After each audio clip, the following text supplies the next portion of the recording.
மயிலாடுதுறை மாவட்ட கழக செயலாளர் அருமை சகோதரர் பாரிவள்ளல் அவர்கள் அன்பு மகன் திருமண விழாவில் ரிசப்ஷன்ல கலந்து கொள்வதற்காக நாங்கள் அனைவரும் வந்திருக்கின்றோம். நீங்க தான் கேட்கிறோம். ராஜ்யசபா சீட்டு கேட்பீங்களா சார்? அதிமுக நான் தேர்தலையும் இந்த 26 தேர்தலையும் அமமுக சார்பில் நான் போட்டியிடுறேன். ஏற்கனவே சொல்லியிருக்கேன். அதுபோல ராஜ்யசபா தேர்தலையும் நான் சீட்டு கேட்கலாம். ஓபிஎஸ் யாராவது கூட்டணியில சேர்த்துப்பாங்களான்னு சொல்லி இன்னைக்கு சென்னையில பேட்டி கொடுக்குறாங்க. இல்ல, அண்ணன்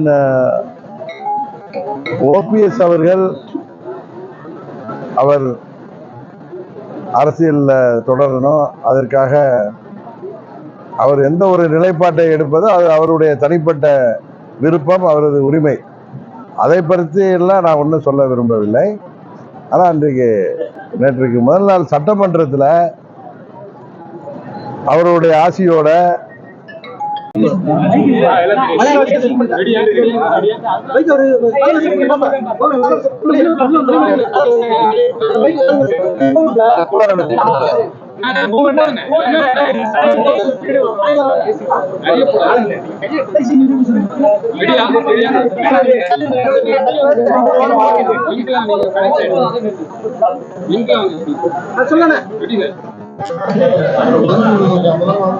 மயிலாடுதுறை மாவட்ட கழக செயலாளர் அருமை சகோதரர் பாரிவள்ளல் அவர்கள் அன்பு மகன் திருமண விழாவில் ரிசப்ஷன்ல கலந்து கொள்வதற்காக நாங்கள் அனைவரும் வந்திருக்கின்றோம். நீங்க தான் கேட்கிறோம். ராஜ்யசபா சீட்டு கேட்பீங்களா சார்? அதிமுக நான் தேர்தலையும் இந்த 26 தேர்தலையும் அமமுக சார்பில் நான் போட்டியிடுறேன். ஏற்கனவே சொல்லியிருக்கேன். அதுபோல ராஜ்யசபா தேர்தலையும் நான் சீட்டு கேட்கலாம். ஓபிஎஸ் யாராவது கூட்டணியில சேர்த்துப்பாங்களான்னு சொல்லி இன்னைக்கு சென்னையில பேட்டி கொடுக்குறாங்க. இல்ல, அண்ணன் ஓபிஎஸ் அவர்கள் அவர் அரசியல்ல தொடரணும், அதற்காக அவர் எந்த ஒரு நிலைப்பாட்டை எடுப்பதோ அது அவருடைய தனிப்பட்ட விருப்பம், அவரது உரிமை. அதை பற்றி எல்லாம் நான் ஒன்றும் சொல்ல விரும்பவில்லை. ஆனால் நேற்றுக்கு முதல் நாள் சட்டமன்றத்தில் அவருடைய ஆசியோட தம்பி ஐயப்பன் அவர்களை பேச வைத்தது, புரட்சி தலைவர் அவர்களை, அம்மா அவர்களை தெய்வமாக போற்றுகின்ற கோடிக்கணக்கான தொண்டர்கள் மனதில் காயப்படுத்தியிருக்கிறது. புரட்சி தலைவர் திமுக என்கிற தீய சக்தியை எதிர்த்துதான் கட்சி நடத்தினார், கட்சியை ஆரம்பித்தார். அனைத்து இந்திய அண்ணா திராவிட முன்னேற்ற கழகத்தை 15 ஆண்டுகள் அவர் உயிரோடு இருந்தவரை திமுக ஆட்சி பொறுப்புக்கு வரவிடாமல் தடுத்து வைத்திருந்தவர் புரட்சி தலைவர் எம்ஜிஆர். அவரது அரசியல் வாரிசு அம்மா அவர்கள் அவரது மறைவிற்கு பிறகு பிரிந்து கிடந்த காரணத்தினால் 2 ஆண்டுகள் திமுக ஆட்சி பொறுப்புக்கு வர முடிந்தது என்பது எல்லோருக்கும் தெரியும். மீண்டும் 91 அம்மா அவர்கள் தமிழ்நாட்டில் ஒரு சிறப்பான ஆட்சியை நடத்தியது அல்லாமல் திமுகவை வலுவாக எதிர்த்த ஒரு மாபெரும் அரசியல் சக்தி அம்மா அவர்கள். இன்றைய கூட பிரதமர் அவர்கள் சொல்லியிருக்கிறார்கள், அம்மா அவர்கள் ஒரு மாபெரும் பெண் சக்தி, தமிழ்நாட்டில் சட்டம் ஒழுங்கை நிலைநாட்டியவர். எப்பொழுது தமிழ்நாடு வந்தாலும் அம்மாவின் பெயரை சொன்னால் தமிழ்நாட்டு மக்களின் முகத்திலே ஒரு பிரகாசம் வருவதை என்னால் உணர முடிகிறது என்கிற அளவுக்கு இந்தியாவின் பிரதமரே, உலகத்தையே வேந்து பாராட்டுகின்ற ஒரு தலைவரை பாராட்டுகின்ற பொழுது அண்ணன் பன்னீர்செல்வம் அவர்கள் சட்டமன்றத்தில் புரட்சி தலைவர் எம்ஜிஆர் அவர்களின் ஆசையும் அம்மா அவர்களின் ஆசையும் திரு ஸ்டாலின் அவர்களுக்கு இருக்கும். அந்த ஆசையோடு அவர் மீண்டும் முதல்வர் ஆவார் என்று சொன்னது மிகவும் வேதனைக்குரியது, கண்டனத்துக்குரியது. பன்னீர்செல்வம் ஒரு பசும்போல் துவர்த்திய புலியாக இத்தனை காலம் இருந்திருக்கிறார் என்பது தெளிவாக தெரிகிறது. ஏன்னா எவ்வளவு வக்கிர மனநிலை இருந்தால், எவ்வளவு குரோத மனநிலை இருந்தால் புரட்சி தலைவரின் தொண்டர்களையும் அம்மாவின் கோடானு கோடி தொண்டர்களையும் அவர் இழிவுபடுத்தி விட்டார் என்பதுதான் எங்களது வருத்தம். இன்னும் சில பேர் ஊடகங்கள்ல இன்னைக்கு கூட பார்த்த பேட்டி கொடுக்கிற ஊடகங்கள்ல டிபேட்ல கலந்துக்கிறவங்க இன்றைக்கு புரட்சி தலைவரும் இல்லை, அம்மாவும் இல்லை, கலைஞரும் இல்லை, அதனால பன்னீர்செல்வம் அவர்கள் திமுகவுக்கு ஆதரவாக இருப்பது தவறில்லை என்றெல்லாம் அவர் பேசுறாங்க. அவங்க கொடுக்கறதுக்கு வாங்கிட்டு பேசுறாங்க. ஒரு தலைவர் இருக்கும் பொழுது அவருக்கு விசுவாசமாக இருப்பதை காட்டில் அவர்கள் மறைந்த பிறகு அவருக்கு விசுவாசமாக இருக்க வேண்டும் என்பதுதான் நமது தமிழ்நாட்டு பண்பாடு, இந்திய பண்பாடு. ஏன்னா உலகத்தில் உள்ள அனைவருமே ஏற்றுக்கொள்கின்ற ஒரு கருத்து. இப்ப எங்க தாத்தாவோ எங்க அப்பாவோ, எங்க அப்பா நல்லா இருக்காங்க சொல்றேன், எங்க அப்பா காலத்துக்கு பிறகு அவர் மேல நான் பிரியமா இருக்கிறது சரியா? அவர் இருந்த காலத்துல ஒழுங்கா இருந்துட்ட மாதிரி நடிச்சிட்டு அவர்கள் இறந்த பிறகு, அவர்கள் தவறிய பிறகு அவர்களுக்கு எதிரான நடவடிக்கைகள் ஈடுபடுவது சரியா என்பதை கூட புரியாமல் சில பேர் டிபேட்ல கலந்து கொண்டு வாங்குகிற கூலிக்கு தகுந்த மாதிரி பேசுகிறார்கள். புரட்சி தலைவர் என்கிற மாபெரும் சக்தியும் அம்மா என்கிற மாபெரும் சக்தியும் தொண்டர்கள் இன்னும் எத்தனை நூற்றாண்டு ஆனாலும் தமிழ்நாட்டை பாதுகாக்கக்கூடியவர்கள். அவர்கள் மனது புண்படும்படி பேசியதைத்தான் நாங்கள் வன்மையாக கண்டிக்கிறோம். சமீபத்தில் சார் டெல்லியில் வந்து ஏஐ மாநாட்டில் காங்கிரஸ் வந்து சட்டையை கட்டிட்டு நான் நேற்று கூட ட்விட்டர்ல கடுமையான கண்டனத்தை தெரிவித்திருந்தேன். உலக நாடுகளே வியக்கின்ற அளவிற்கு இன்றைக்கு இந்தியாவை வளர்ந்த நாடாக, வல்லரசு நாடாக ஆக்க வேண்டும் என்கிற முயற்சியிலே மாண்புமிகு பிரதமர் அவர்கள் கடுமையாக உழைத்து வருவது எல்லோருக்கும் தெரியும். இன்றைக்கு உலக அரங்கிலே இந்தியா என்கிற நாடு மிக ஒரு உயர்வான இடத்தை எட்டி பிடித்திருக்கிறது என்றால், பொருளாதார ரீதியாக இருந்தாலும் சரி, அனைத்து துறையிலும் இந்தியா இன்றைக்கு முன்னேறிய நாடுகளோடு, வளர்ந்த நாடுகளோடு போட்டி போடுகின்ற அளவிற்கு இந்தியா இருக்கிறது என்றால் அதற்கு காரணம் மாண்புமிகு மோடி அவர்களின் நல்லாட்சி தான். அவர் நடத்துகின்ற அந்த ஏஐ மாநாடு, அந்த சம்மிட், அத ஐநா சபையை சேர்ந்த பிரதிநிதிகள், உலக போற்றுகின்ற பிற முக்கிய தலைவர்கள் எல்லாம் கலந்து கொள்கிறதுல நிகழ்ச்சியில காங்கிரஸ் கட்சி எவ்வளவு கீழ்த்தரமான நடவடிக்கையில் ஈடுபட்டிருக்கிறார். அரை நிர்வாணமாக அங்கே வந்து குரல் எழுப்பது மூலம் அவர்களுடைய தரம் என்ன என்பது தெரிஞ்சிருக்கிறது. உங்களுக்கு மாற்று கருத்து இருக்கலாம், உங்கள் எதிர்ப்பை தெரிவிக்கலாம், அதுக்கு எத்தனையோ வழிகள் இருக்கு.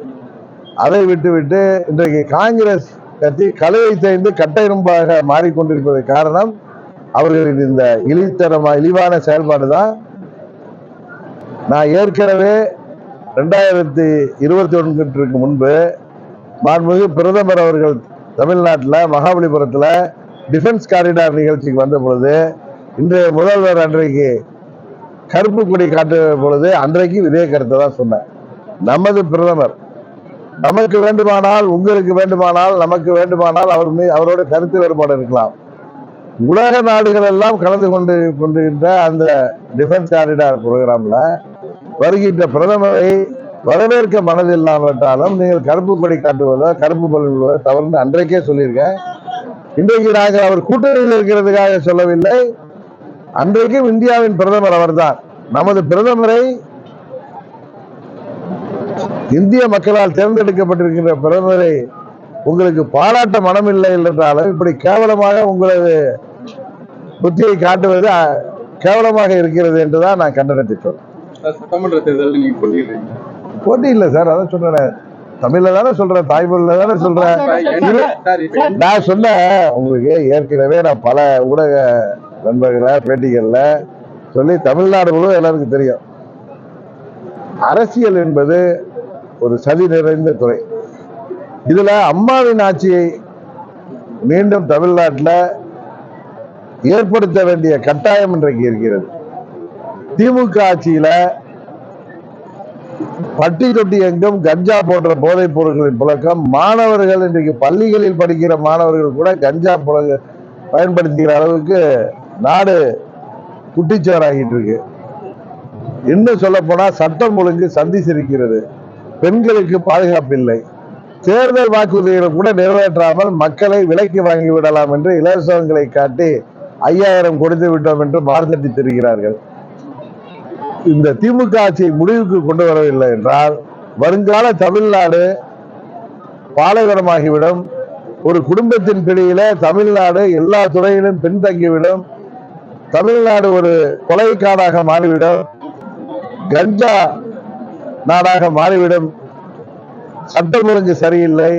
இங்கு காவல்துறையை சேர்ந்த காவலர்களே கஞ்சா விற்கின்ற அளவுக்கு இந்த நிலை மோசமாகிட்டது.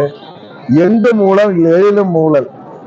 இன்றைக்கு ஊழல் இல்லாத துறையே இல்லை என்கிற அளவிற்கு நேற்றைக்கு கூட சென்னை உயர்நீதிமன்ற அமர்வு அமைச்சர் நேரு அவர்களின் துறையில நடந்த 1000 கோடிக்கு மேலான அந்த ஊழல் முறைகேடுகள்ல அமலாக்கத்துறை தெரிவித்திருந்தும், ஆதாரங்களோடு தெரிவித்திருந்தும் இந்த ஆட்சியாளர்கள் நடவடிக்கை எடுக்காத காரணத்தினால் நீதிமன்றமே அவர்கள் மீது வழக்கு தொடர சொல்லி கண்டனம் செய்கிற அளவிற்கு இந்த ஆட்சி மோசமாக போய் கொண்டிருக்கிறது.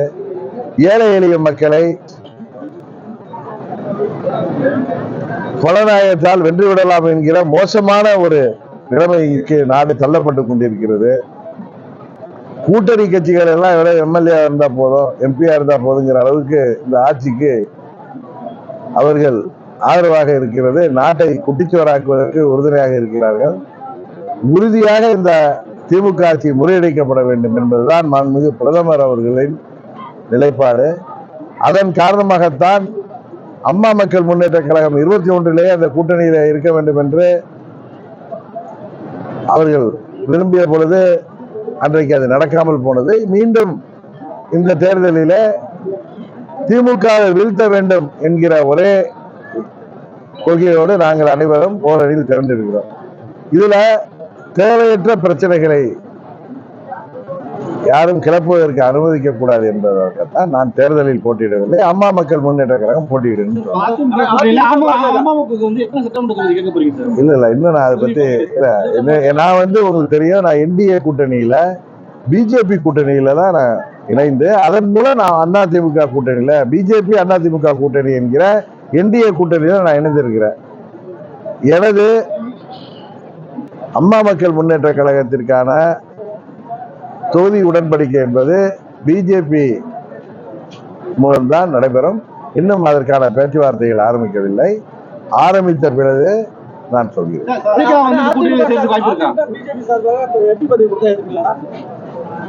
உங்க யூகத்துக்குலாம் நான் பதில் சொல்ல விரும்பலங்க. நான் விடிய விடிய கதை சொன்னாலும் சீதைக்கு நாம சித்தப்பங்கிற மாதிரி நீங்க பேசிட்டு இருக்கீங்க. இப்ப அதிமுக அமமுக என்கிற 2 கட்சிகளும் ஓரணியில் இணைந்திருக்கிறோம். அம்மாவின் தொண்டர்கள் கிட்டத்தட்ட 99.9% ஓரணியில் திரண்டு விட்டோம். தமிழ்நாடு முழுவதும் எங்களுக்குள் இருந்த கருத்து வேறுபாடுகள் எல்லாம் தள்ளி வைத்து விட்டு அனைத்து நிலைகளும் ஒன்றிணைந்திருக்கிறோம். இன்றைக்கு கூட பாரியவர்களின் இல்ல திருமணத்துல அதிமுக சேர்ந்த நிர்வாகிகள் வந்தார்கள், என்னை விட சந்தித்தார்கள். இது போல தமிழ்நாடு முழுவதும் நாங்கள் எல்லாம் பழைய ஒன்றாக இருந்தவர்கள், அண்ணன் தம்பிகளாக வாழ்ந்தவர்கள் இருந்தவர்கள், பிரிந்து கிடந்தா இப்ப ஒன்றிணைந்திருக்கிறோம். 99.9% ஓரணியில் திரண்டு விட்டோம். உறுதியாக திமுகவை வீழ்த்துவதற்கு தேசிய ஜனநாயக கூட்டணியில நாங்கள் செயல்படுவோம். யாரோ ஒரு சிலர் இந்த கூட்டணியில் சேராமல் இருப்பவர்கள், அதற்கான காரணங்கள் உங்களுக்கு தெரியும்.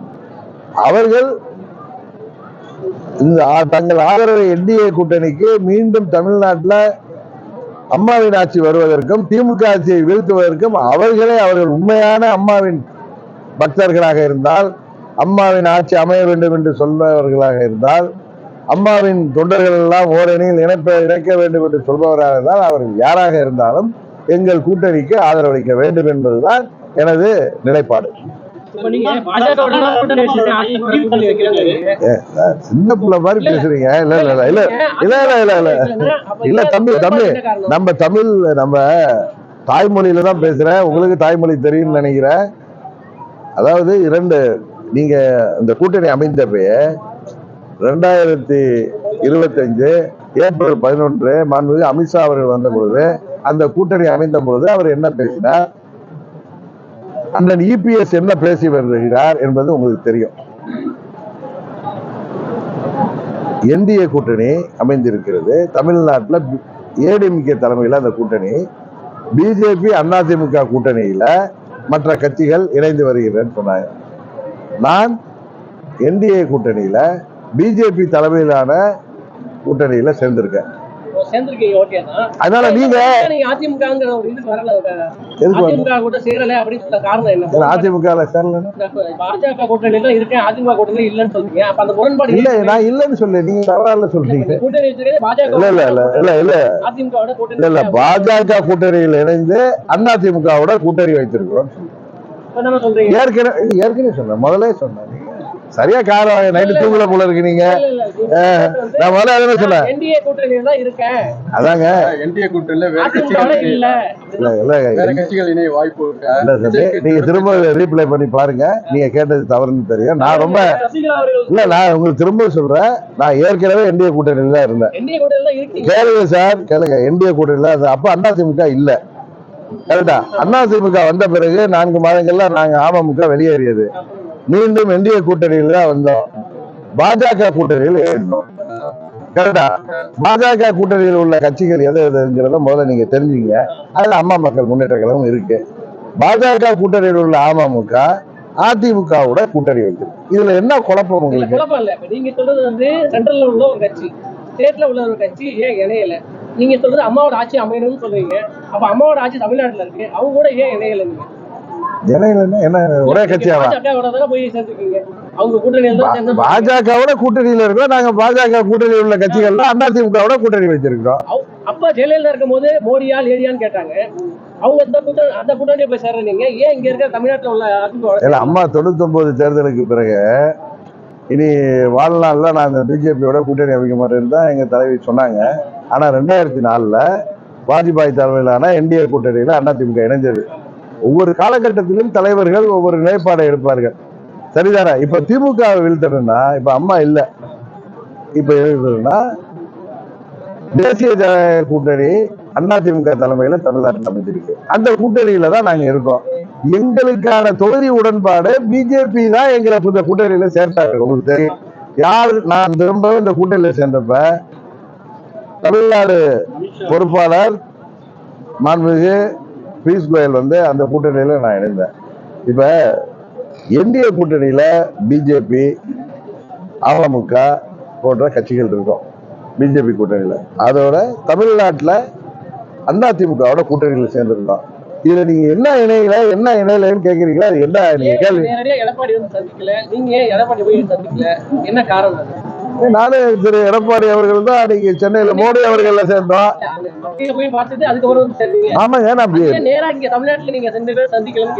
அப்படியா? நீங்க நீங்க இந்த கட்ட போட்ட சட்டை போட்டிருக்கீங்க, இவர் மாதிரி இந்த கலர் சட்டையோ அந்த இந்த மாதிரி பிளைன் சட்டையோ போடல. சொல்றோம் நாங்கெல்லாம் அண்ணன் தம்பிகள் ஒரு அடியில் இணையலாம். நான் உருவாக்கியது, அம்மா உருவாக்கியவர். தப்பா பேசுறாரு பாருங்க. அவரு நாங்க எல்லாம் சேர்ந்து முதல்வராக்கியவர். வார்த்தையில விளையாட தம்பி, என்ன விளையாட முடியாது. தம்பி இப்ப என்ன நீங்க என்ன விரும்புறீங்க சொல்லுங்க. என்ன கோபப்படுத்த முடியாது, எங்களை குழப்பப்படாது. நல்லா ரெக்கார்ட் போடுங்க, அப்பதான் நல்லா இருக்கும்.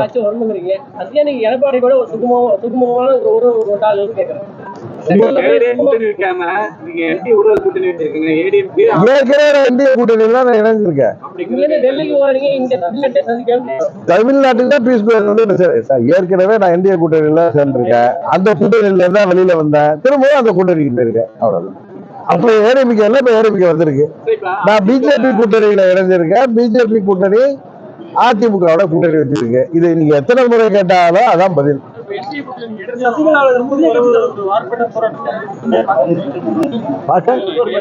அப்படியா? நிறைய இடங்கள்ல ஒன்று சேர்ந்துட்டாங்க. சில இடங்கள்ல நீங்க சொன்ன மாதிரி இன்னும் சேராம இருக்கலாம். வருங்காலத்துல எல்லாம் சேர்ந்துருவாங்க. அதிமுக தலைமையிலும் சட்டமன்றத்தில் வந்து எடப்பாடி பழனிசாமி ஒரு தொகுதியில போட்டிருக்காங்க. அந்த தொகுதியில போய் நீங்க பிரச்சாரம் பண்ணுவீங்களா? 234 தொகுதிக்கு போவேன். அண்ணன் EPS தொகுதி உட்பட.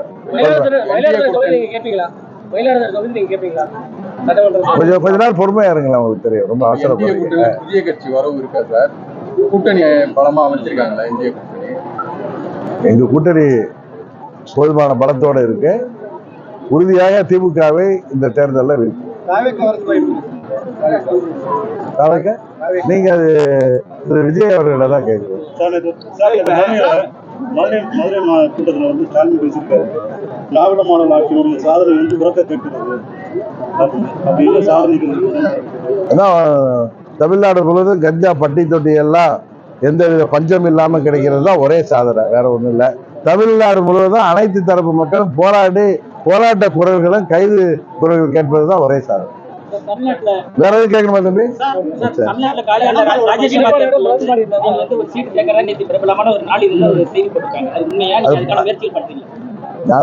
நேற்று தான் நானும் சொன்னேன், அந்த பிரபலமான நாளிதழில் போட்டிருக்க செய்தி தவறு. நான் ராஜ்யசபா சீட்டு கேட்கிறேன், சட்டமன்றத்திலே போட்டியிடவில்லை.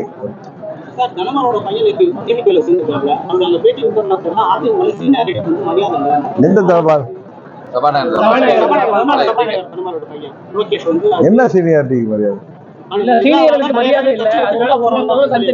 ஒவ்வொருத்தரும் ஒரு கட்சிக்கு போறதுக்கு ஒரு காரணம் வச்சிருப்பாங்க. சில கட்சிகள்ல தந்தை ஒரு கட்சியில் இருப்பாரு, பையன் ஒரு கட்சிக்கு போறாங்க. அது அவர்களுடைய விருப்பம். இது போன்று அவர் பேசுவதற்கெல்லாம் அவர் திரு தனபால் அவர்கள் பதில் சொன்னாதான் நல்லா இருக்கும். யாரு தெரியல. அதான் அவர் திரு தனபால் அவர்கள் பதில் சொன்னாலும் நல்லா இருக்கும். அதிமுக கட்சியில் நடக்கிறத பத்தி அமமுக எப்படி பதில் சொல்ல முடியும்? எங்க கட்சியை பத்தி கேளுங்க. அம்மாவோட பிள்ளைகள் தெரிஞ்ச, இப்ப உங்க வீடு இருக்கு, உங்க பெரியப்பா வீடு இருக்கு, அது உங்களுக்கு பேங்குக்கு லோன் கொடுக்குறதுன்னா அவர் கூட அதை போய் நீங்க அடை வைக்க முடியுமா? அவர் குண்டா வைக்க முடியும். அது மாதிரிதான் எல்லாமே. பாரு சாப்பிடல என்ன தம்பி, நீங்க வந்து ஊடகத்தை கேள்வி கேட்கலாம், அது சிறுபிள்ளைத்தனமா கேட்கக்கூடாது. அவ்வளவுதான். உங்க அளவுக்கு எனக்கு மெச்சூரிட்டி இல்ல, பதில் சொல்ல தரல. அதான்.